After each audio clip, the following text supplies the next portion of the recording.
저에게 이 두 단어가 이렇게 좀 떠올라졌어요. 하나는 팬데믹이라는 단어고 또 하나는 이 디아스포라라는 단어였습니다. 그래서 사실은 오늘 설교 제목이 코로나 디아스포라가 되었는데요.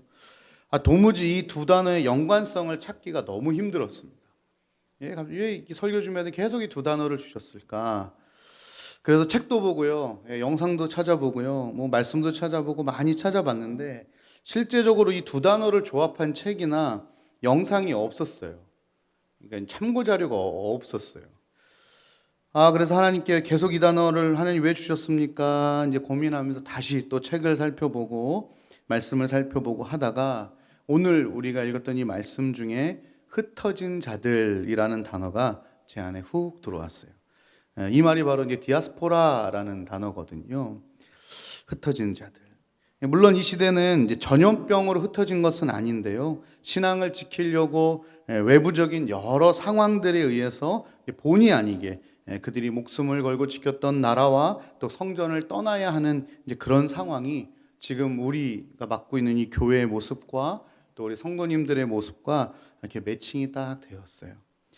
그러면서 코로나와 교회, 코로나와 성도, 그리고 코로나와 흩어진 자라는 주제로 계속 제 안에 이제 정리가 되어가기 시작을 했습니다. 그래서 첫 번째로는 하나님은 이 팬데믹을 통해서 그 시대에 믿는 자들에게 분명한 전환점을 주셨다라는 주제 하나와 또 하나는 오늘 우리 말씀같이 이 신학 시대에 지금의 상황과 비슷한 디아스포라를 경험한 성도들이 어떻게 신앙생활을 했는가 이것을 다시 한번 조명해보자 하는 것이었습니다. 올해 1월 달에요. 목회 데이터 연구소에서 전 국민을 대상으로 여러 가지 조사를 한 결과물이 있었습니다. 많은 질문이 있었는데요. 그 중에 하나가 무엇이었냐면 한국 교회를 매우 혹은 약간 신뢰한다. 이런 질문이 있었어요. 여러분 몇 퍼센트가 그렇다라고 대답을 했을까요? 얼굴 표정을 보니까 그렇게 수치가 높지 않아 보여요. 21%가 한국 교회를 매우 혹은 약간 신뢰한다. 또 이런 질문이 있었어요. 별로 전혀 신뢰하지 않는다. 여기에 예스가 몇 퍼센트였을까요? 무려 76%가 나왔어요. 심지어 이 신뢰한다는 21% 응답자 중에도 개신교들이 70%였어요. 제가 좀 놀라운 것은 그 개신교들 중에 30%는 별로 신뢰하지 않는다 쪽으로 투표를 했다는 건데, 그리고 그 응답자 중에 9%만이 개신교도가 아닌 사람들 중에 9%만이 크리스찬들을 신뢰한다라고 표현을 했던 것이죠. 그리고 6월에 다시 다른 설문조사를 했는데요. 기독교에 대하여 거리를 두고 싶다. 이게 질문 자체가 저희 너무 막 이렇게 섬뜩섬뜩하죠. 31%가 응답을 했습니다. 그리고 기독교는 이중적이다. 여기에 30%. 이 다음 질문은 좀 별로예요. 사기꾼 같다. 이게 29%나 나왔어요. 이 내용을 계속 보면서 마음이 별로 좋지 않았어요. 좋지 않았어요. 누구의 잘잘못을 떠나서 사실 이것이 우리나라 국민들이 교회를 지금 바라보고 있는 시선이고, 말하지 않아도 내 주변에 있는 이 사람들이 교회를 다니고 있는 나를 지금 바라보고 있는 시선이고요. 현재 우리나라 교회가 처해 있는 상황입니다.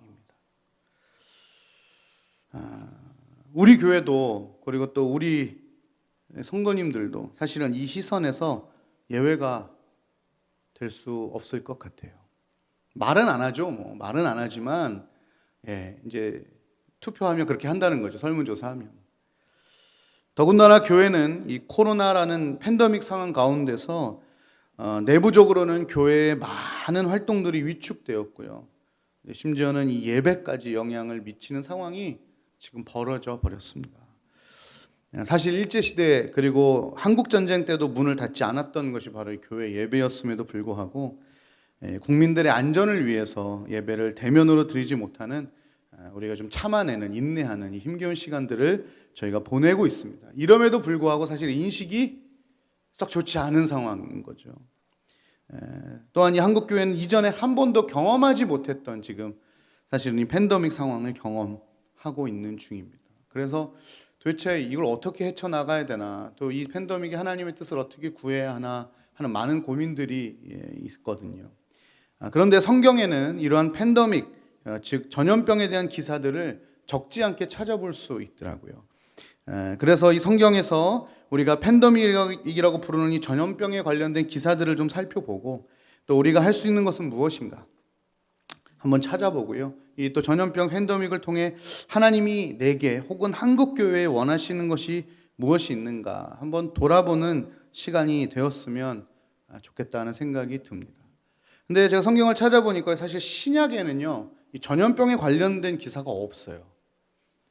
그 이유에 대해서 이 총신대학원 김지찬 교수님은요, 신약 성경은 1세기 정도의 이 짧은 기간 안에서 또 이러한 일들을 기록했고 지리적으로 한정된 지역이었잖아요. 그래서 보니까 이 세계적인 규모의 전염병에 대해서는 언급이 거의 없는 것이다라고 이제 얘기를 하셨습니다. 그러나 이제 구약에 보면 이 전염병이라는 단어가 한 82번 정도가 한 3가지 단어를 가지고 나오게 됩니다.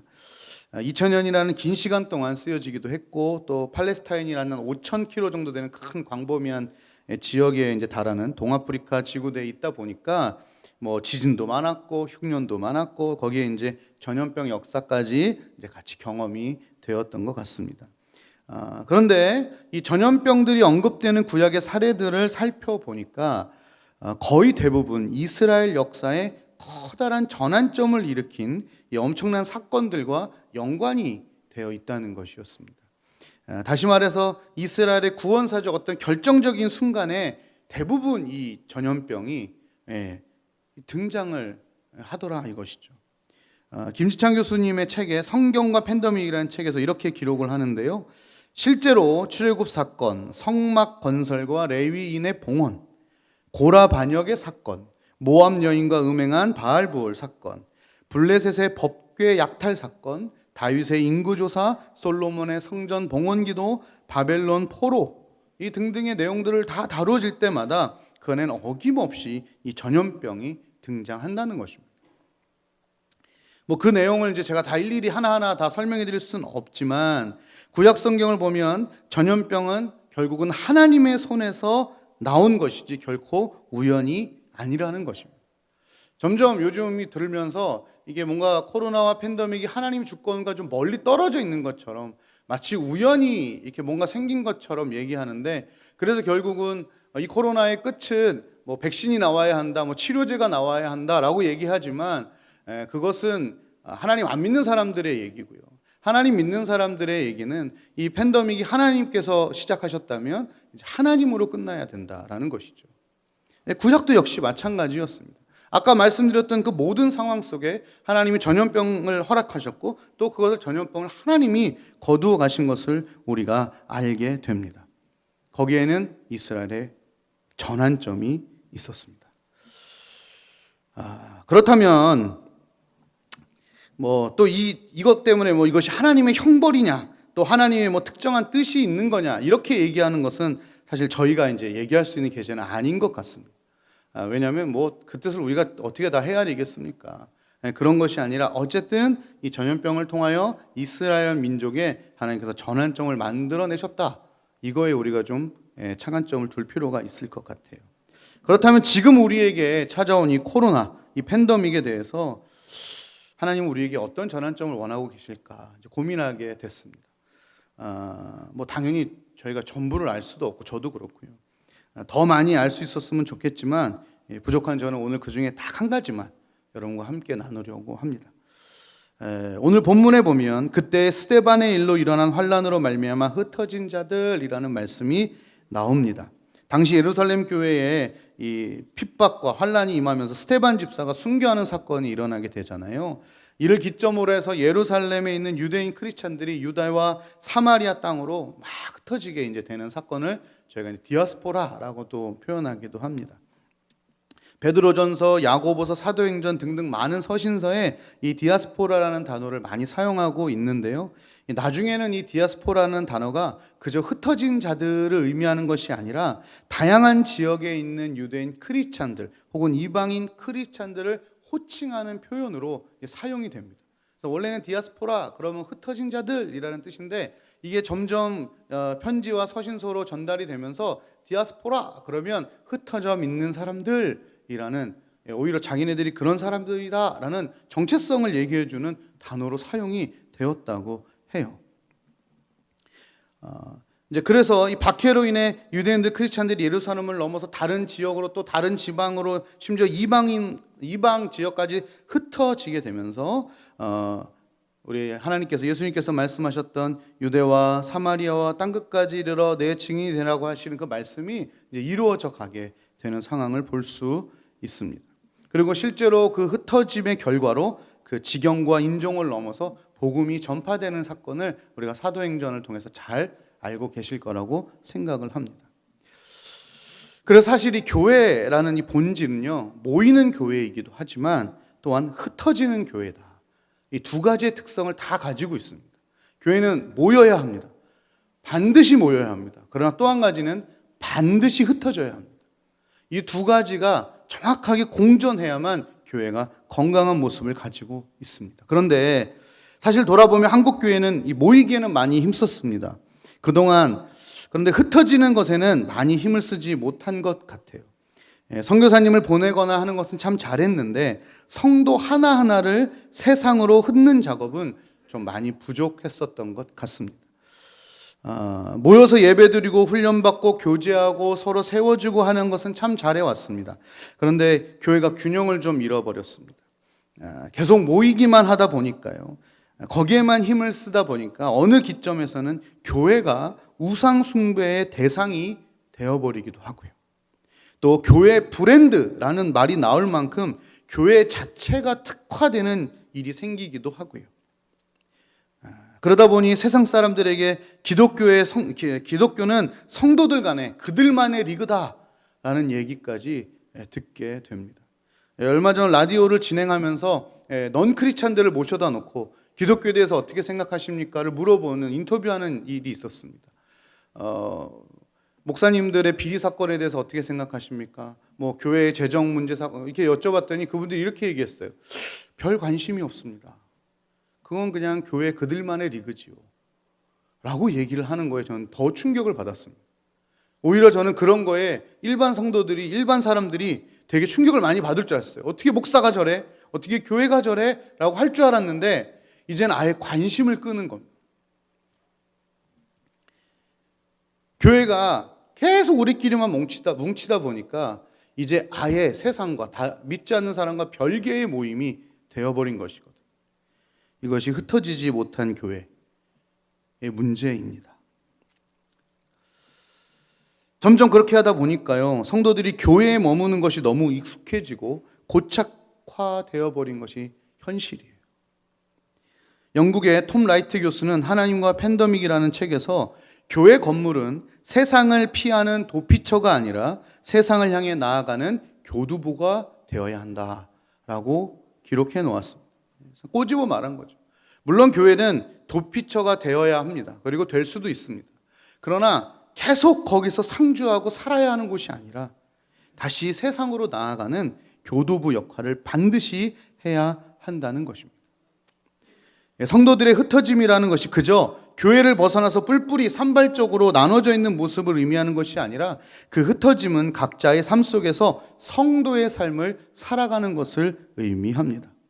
내가 그 자리에서 교회가 되고 성전이 되고 예수님의 제자가 된 그 삶을 살아내는 것, 그것이 진짜 흩어짐이고 진짜 디아스포라의 신앙의 모습이라는 것이죠. 최근 읽은 책 중에 제목 자체가 너무 충격적인 책이 하나 있었습니다. 그 책의 제목은 크리스찬 무신론자입니다. 사실 이 두 단어가 뭉쳐지면 안 되거든요. 크리스찬은 하나님을 믿는 사람이고 무신론자는 신이 없다고 얘기하는 사람이거든요. 이 두 단어가 어떻게 뭉쳐집니까? 크리스찬이거나 무신론자여야 하는데 크리스찬 무신론자라는 겁니다. 하나님을 믿는 사람인데 하나님이 없다고 생각하는 사람.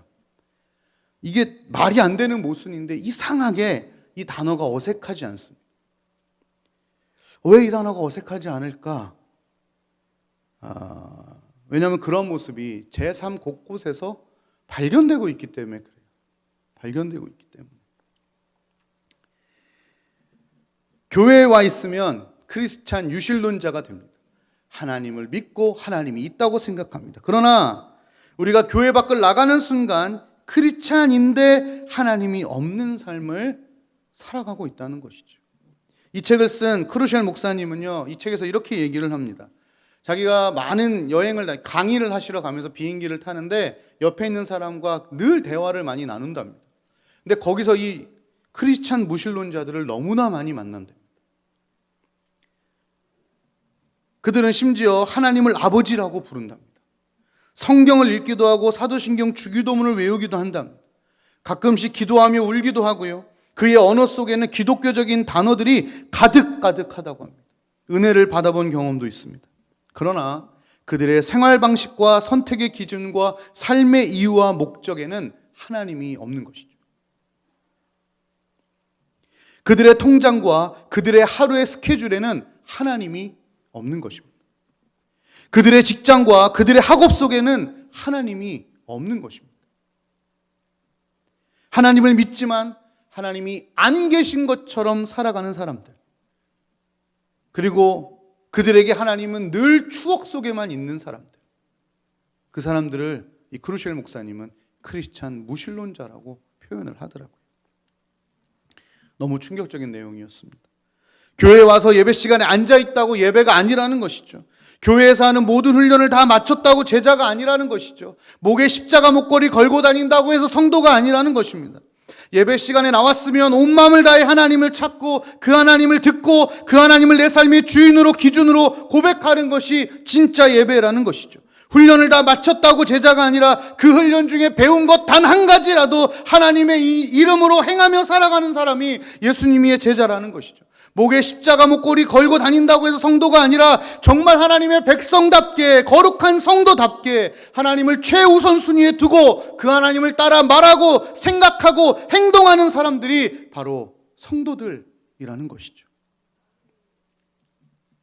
교회는 모이는 것뿐만 아니라 신앙적인 흩어짐이 반드시 있어야 합니다. 이것이 바로 코로나 속에서 우리 성도들이 다시 찾아야 될 중요한 한 가지의 전환점이라고 생각합니다. 사실 저도 우리 성도들끼리 모여있으면 제일 좋아요.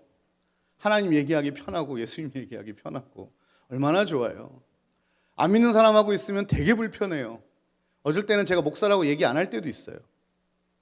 조용히 이렇게 가만히 이렇게. 거기 가면 불편하거든요. 왜냐하면 그 얘기가 시작되면 뭘 좀 해야 될 것 같거든요.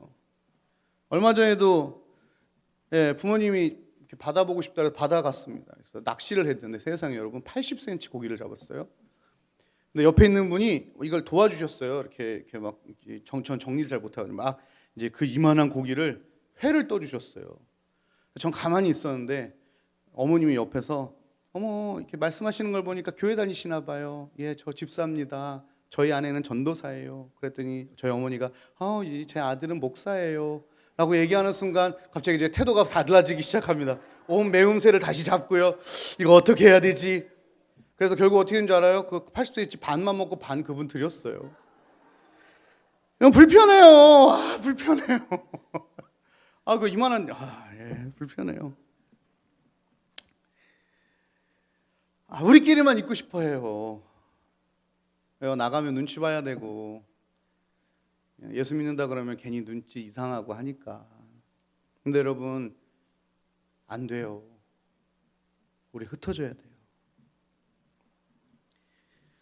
모이는 것이 힘들어지고 이제 각 처소와 생활 영역이 흩어져 있게 되어버린 우리에게 초대교회의 디아스포라와 같은 좀 상황이라고 할 수 있잖아요.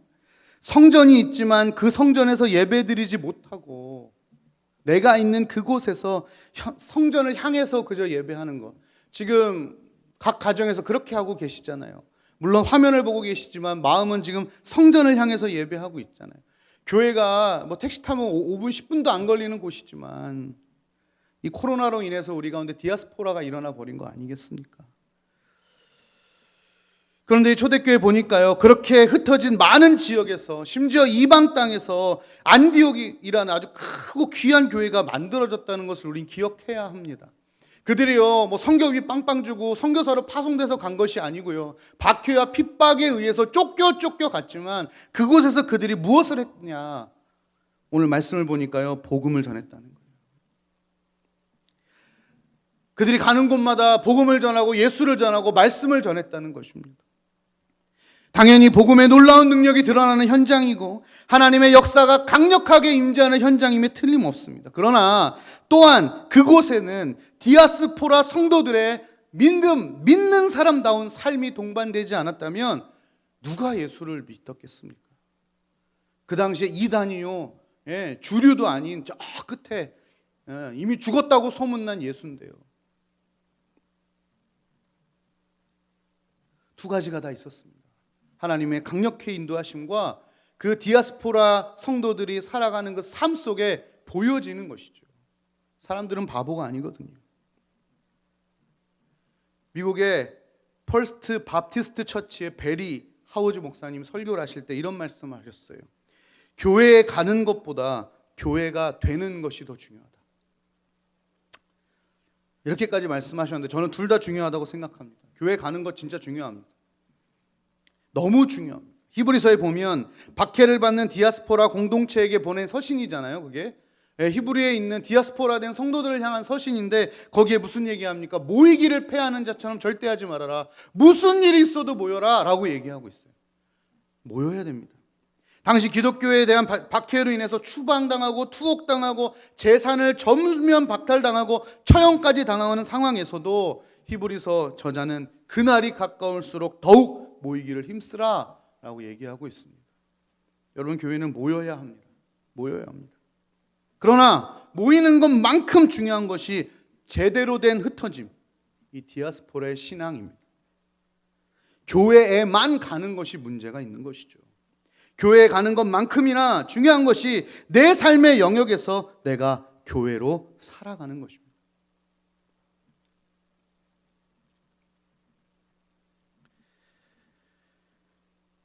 옥스퍼드 대학의 기독교 변증가 존 레녹스는 그의 책 코로나 바이러스 세상, 하나님은 어디에 계실까라는 책에서요, 크리스찬들이 코로나에 어떻게 반응해야 하는가 답을 4가지 했습니다. 얇은 책이니까 한번 보세요. 그런데 그 중에 3번째가 뭐냐면 이웃을 사랑하라 하는 것이었어요. 팬데믹 속에서 크리스찬들이 할 수 있는 액션 플랜입니다. 중요한 사역입니다.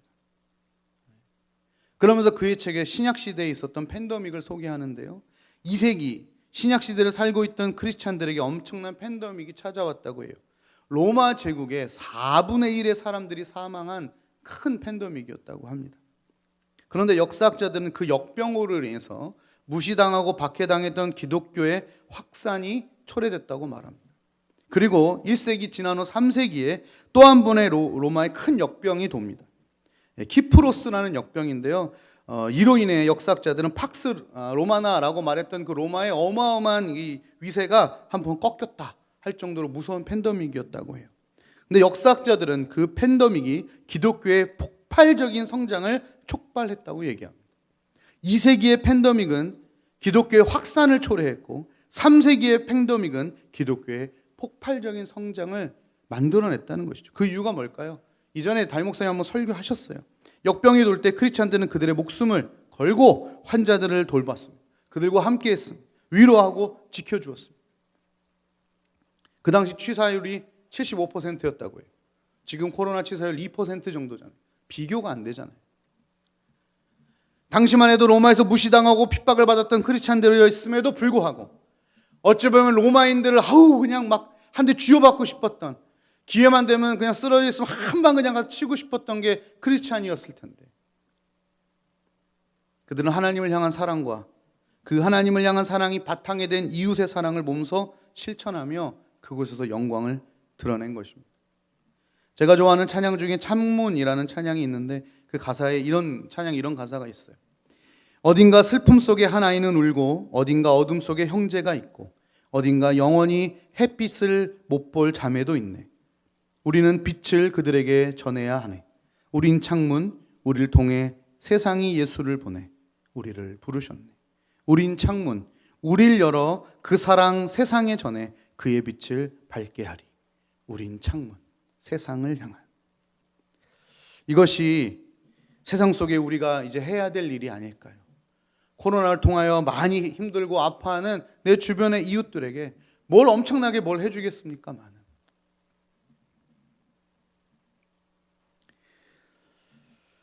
말씀 서두에 기독교에 대한 세상의 냉담한 반응과 이 진심을 나타내는 조사 결과를 말씀드렸는데 그거 누구 책임일까요? 어느 일부의 교회일까요? 어느 일부 몰지각한 크리스찬들 혹은 목회자 때문일까요? 혹시 그거 나 때문 아닐까요? 어떤 안 좋은 상황이 벌어지면 주변 사람들은 두 가지 반응을 보입니다. 에이 설마 그거 그런 사람 아니야. 뭐 오해가 있었겠지. 라는 반응도 있고요. 또 한편으로는 내가 그럴 줄 알았어. 하여간 언젠가는 터질 줄 알았어. 두 가지 반응을 보이고 있거든요. 일부 교회와 일부 기독교인들이 사람들의 눈살을 찌푸리게 하는 행동을 했다 손 치더라도 나머지 교회와 나머지 기독인들이 깨끗한 창문이 되어서 제대로 된 예수님을 우리의 삶을 통해 보여주었다면 아마 반응은 저렇게 참담하지는 않았을 거라고 생각을 합니다. 제대로 못하고 있는 저의 책임이고 또 여기 앉아 계시는 성도님들의 책임 같이 통감하지 않을 수 없을 것 같습니다. 우리가 잘했다면 내 주변에 있는 믿는 사람 안 그러던데 라고 얘기를 했을 겁니다. 그렇게 얘기가 안 나왔다는 것은 똑바로 살지 못하는 우리의 책임이겠지요.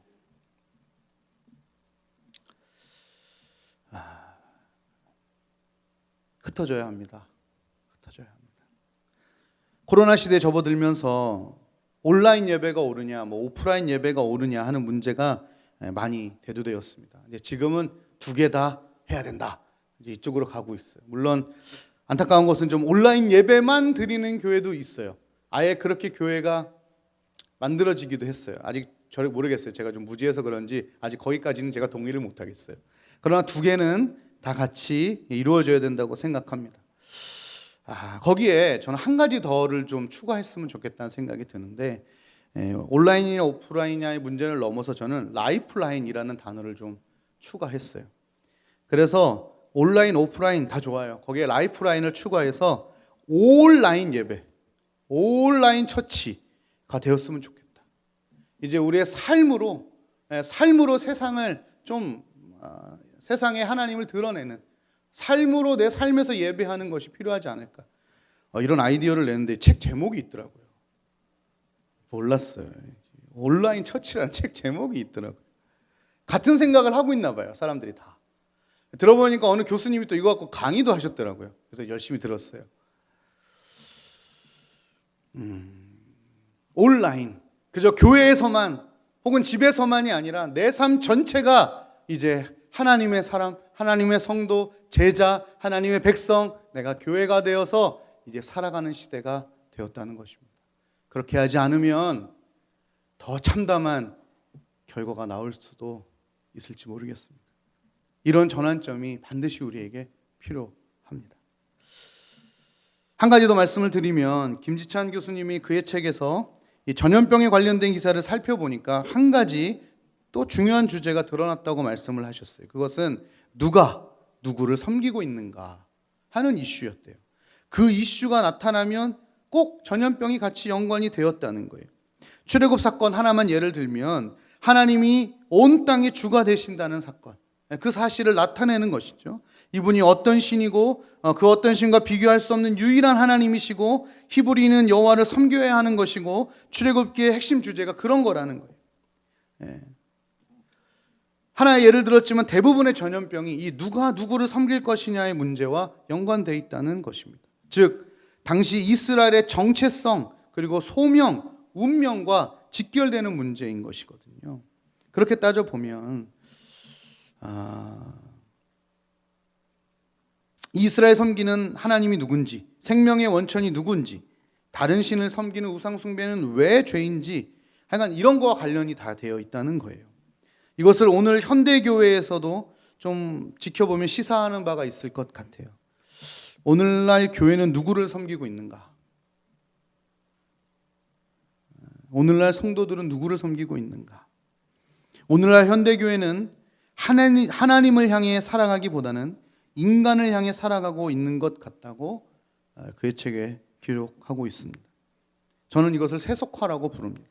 뭐 세상의 음악, 세상의 미술, 세상의 형식을 가지고 들어오는 것이 교회 세속화가 아니라 교회가 사람을 향해 살아가고 있다면 이것이 진짜 세속화 아닐까요?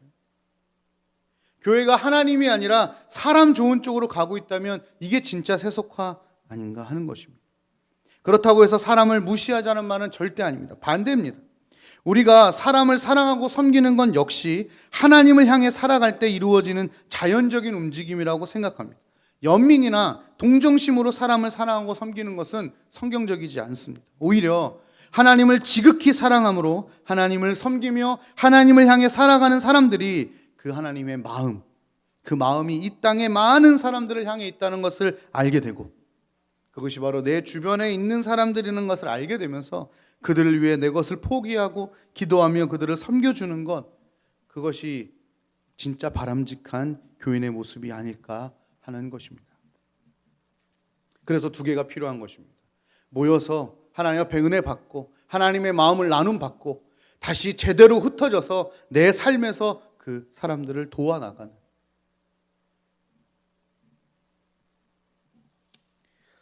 코로나를 주신 하나님의 이유를 다 알 수 없지만 그동안 우리만의 리그로 우리끼리만 누리는 하나님이었다면 이제 그 하나님을 우리의 삶의 터전으로 그 하나님의 사랑을 우리 주변의 많은 사람들에게 나누고 전해야 할 필요가 있지 않을까 생각해 봅니다.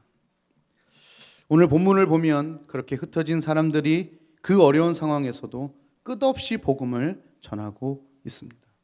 이 앞장인 사도행전 8장을 보면 스데반 집사가 죽고 나서 교회가 핍박을 받고 있지만 ht어진 사람들이 두루 다니며 복음을 말하고 전할세, 심지어 빌립은 사마리아까지, 그들이 개처럼 여겼던 사마리아 성에까지 가서 복음을 전하기도 합니다. 우리는 코로나라는 환난 속에 각처서로 흩어짐을 받았습니다. 이 팬데믹을 통해 우리가 전환해야 될 가장 중요한 과제, 그것은 교회를 나오는 것만큼 내가 흩어진 교회로 살아가는 것입니다. 좋지 않은 인식 가운데서도 복음을 말과 삶으로 전하는 것입니다. 그동안 사람을 향해 살아왔다면 이제 다시 하나님을 향해 살아가는 전환점이 되었으면 좋겠습니다. 군대에서 군인들이 제일 싫어하는 훈련이 있습니다. 각계전투라는 훈련인데요. 내용은 이렇습니다. 뭐 막 기구 막 하는 건데 결론은 이렇습니다. 전쟁이 처음에는 막 대포도 쏘고 미사일도 쏘고 막 이렇게 쏩니다. 점점점 이제 두 양군이 붙게 되면 이제 더 이상 대포도 뭐 큰 대형 무기를 사용할 수 없습니다. 그때는 1대1로 싸움이 시작됩니다. 총, 검술, 뭐 격투기 뭐 등등으로 싸움을 하는 것을 각계 전투라고 합니다. 하나님이 우리에게 이제 이 각계 전투를 원하시는 것이 아닌가 싶습니다. 교회라는 이름으로, 공동체라는 이름으로 하는 것은 잘합니다. 이제 또 한 가지가 있는데 그것은 내 삶에서, 내 개인적인 현장에서 싸워나가는 영적 전투, 영적 각계 전투가 이제 코로나 통해 우리 가운데 벌어지고 있습니다. 그곳에서 우리의 신앙의 진 모습이 보여질 것입니다. 오늘 잘 모이셨습니다. 그렇다면 이제 잘 흩어지는 일이 우리에게 남았습니다. 돌아가시면서 하나님 주신 마음을 가지고 우리의 삶의 터전에서 멋진 디아스포라의 신앙을 살아가기를 주님의 이름으로 축복합니다. 같이